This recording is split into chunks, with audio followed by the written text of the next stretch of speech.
Through people managing economies, humans use nature to produce everything. Our social and economic stability depend entirely on environmental health, yet we are destroying our life-supporting environment and losing biodiversity at a terrifying rate.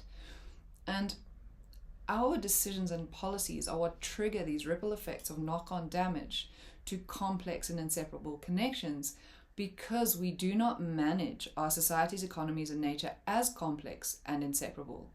We manage them in silos in isolation of each other.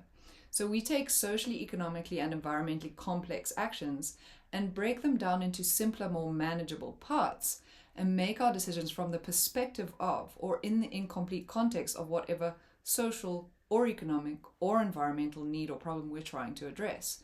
Now, dividing complex connections into simpler contexts narrows our perspective, leaving us with insufficient information to guide our actions.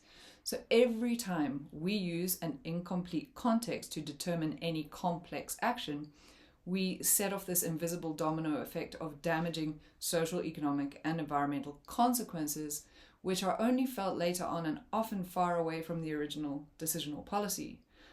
But by changing our perspective and broadening the context that guides our complex actions to include social, economic, and environmental considerations, we are able to solve this problem.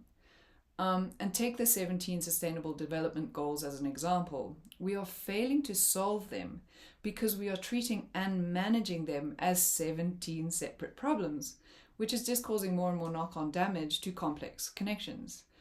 But as soon as we change our perspective on them and manage them as one whole complex problem, we will begin to reverse them.